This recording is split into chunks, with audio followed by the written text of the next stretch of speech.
The Thursday Afternoon Chat. Your favorite artists with Jayar. Ladies and gentlemen, unless you're driving, could you please put your hands together for Casting Crowns? How are we? Hey, doing good. How's it going? Hey, we've got new music. We're on the verge of a new Casting Crowns album. Yeah.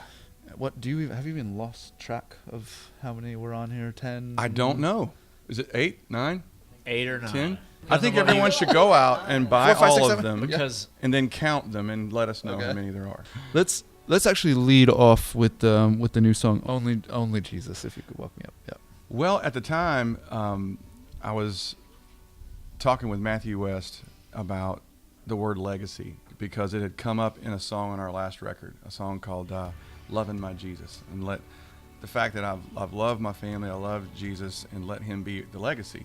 And we were talking about that and how legacy is such a big word right now, and being remembered. What do you want to be known for, and all this kind of stuff. And I was telling him how strange it seemed when you look at the Bible. I don't think anyone that we would call a hero in the faith ever got up in the morning and wondered how they were going to be remembered. I don't think any hero in Scripture ever set out to be a hero. I don't think anyone ever got up and said, I want to be a leader today. I think they got up and they'd been so close to Jesus that they realized they have absolutely nothing to offer. And so anytime attention was shown to someone that was close to Jesus, they always would, in one way or the other, say, you don't get this, do you? It is not me. You know, John the Baptist had his moment when they all said, just tell us who you are. We'll go tell the world. You know, we're going to report back. And he said, man, I'm just a guy out in the woods. I am nothing. I can't even untie his shoes. You don't need anything I've got to offer. All I've got to give you is Jesus. And if you take that approach and apply it to the way you live your day, it changes things. Even with us in songwriting, I had a guy come up to me and he wanted to tell me, actually a lady just did this in the hall on the way in here, a different story, just happened a few minutes ago. She said one of your songs meant a lot to me. She said I played it at my husband's funeral 6 years ago, and she couldn't remember the name of the song. And I'm thinking, that's the point.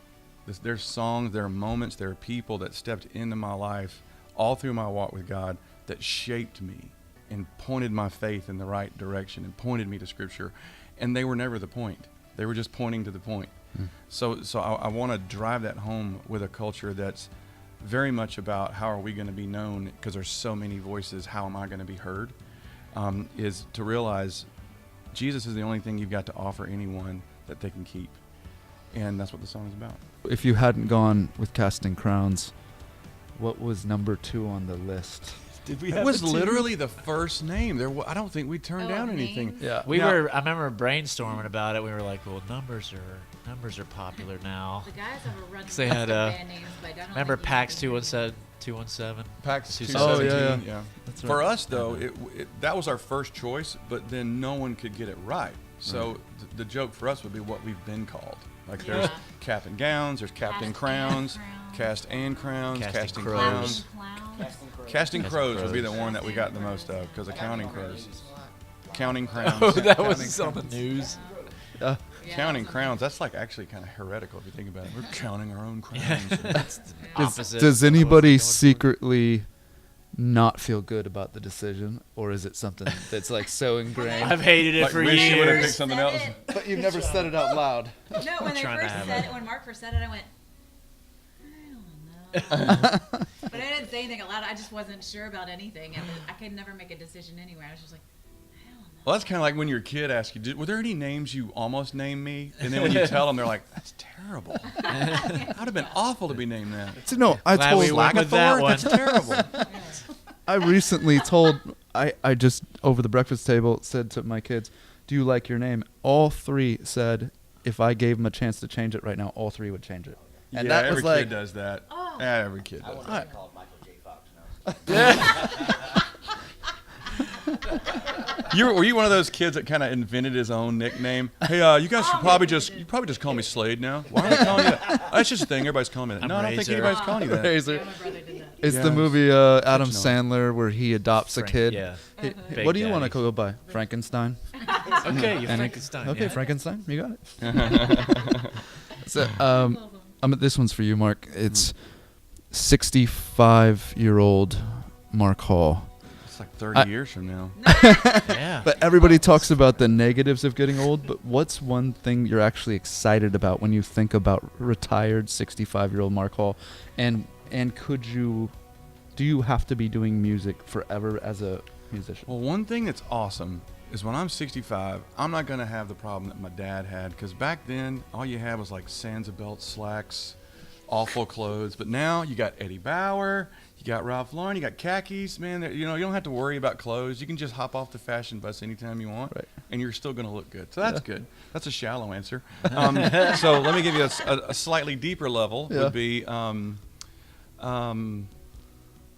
would I still be leading music? I don't know if I'd still be singing. I'd still be writing, and I'd still be teaching, and I'll be doing something in the church.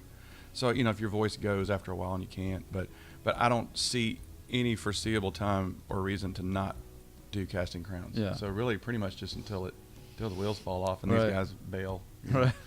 Well, you see people preaching into their Yeah. 80s, like as long Yeah. as the voice could still be audible. Yeah. Singing's a whole nother game. You saw Johnny Cash struggling at the end, but it sounded rustic and cool, but it wasn't as clean as. I always said in the beginning that if I had to choose between the two, the church is always going to be first, and it still is in our priorities of how we do things. But I know that without the local church ministry, which all of us are a part of, you wouldn't have what we do, and you wouldn't have the heart that we have for the people that we have when we get to where we're going, because we've got a perspective of real life, But I see Casting Crowns as equal now. It's like it's just the other hand, and they go together. So, so both are what I want to be doing when I'm 65. Right. Yeah. This is the one you pulled out, the most quotable movie all time.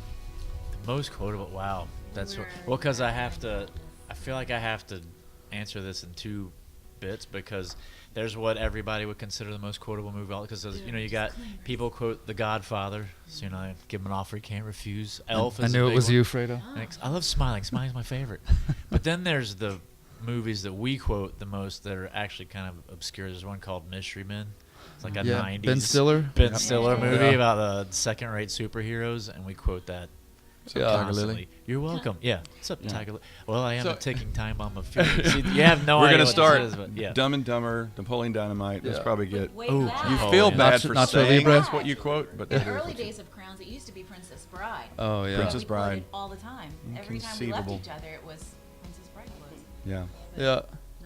You'd like to think Nacho, so, wouldn't you? Nacho Libre. I have. fall? I feel bad about this, but my children quote Tommy Boy. Like, and they're 15, 12, and 9. So, and That it's is a. a candy shell. Your brain has the. Shut up, Richard. I think you're gonna be okay. There's a thick candy. So, like, to hear and it's a PG-13 movie. So when I hear my son on the other side of the house, and he's like, "These shoes are Italian. They're worth more than your life." And I have this guilt, massive guilt that he's quoting a PG-13 movie.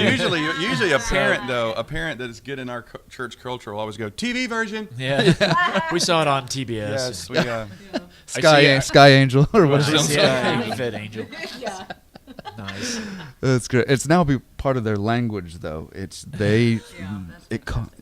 But can you just tell the all 15 people listening about maybe Yes. musically? literally tens of listeners. Yeah. Well, it's actually less because you guys are in here Dang! and not listening. Oh. So, right.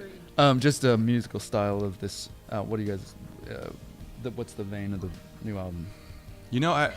I don't know if I've ever set out to do it. We've a style for a record, but I think you make the songs and you look back on it and go, oh, this is different. And I feel like there's some evolution in some ways of there's several songs that I listen to that I was telling Juwan, I was like, I would listen to this.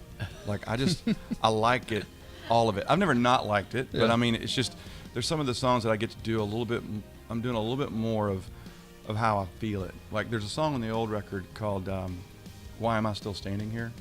Is that what it's called? Yeah, still standing. Still Standing Here. And that feels like that's more me than how some of them I end up saying them. Like, I listen to different music than I play. If that makes any sense? Yeah. I'm not making any sense. You can tell this out. It's all But I feel like some of these songs are just, the way they sound, I'm just loving how they're sounding. And but at the same time, we're not trying to get too deep for ourselves either. Right. So everything we do is built around what we're saying.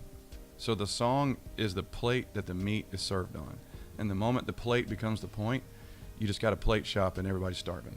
So when we write a song, it's what needs to be said right now, and what can we house this in that still leaves at the point. And so that's the top priority. Awesome. And congrats on new music. And Thanks, I dude. appreciate you guys dropping by. Yeah, thanks, man. We'll see you in traffic on I-65. Yep. Talk us through it, JR. 75. Talk us through it. 75. The Thursday afternoon chat. Your favorite artists with Jayar.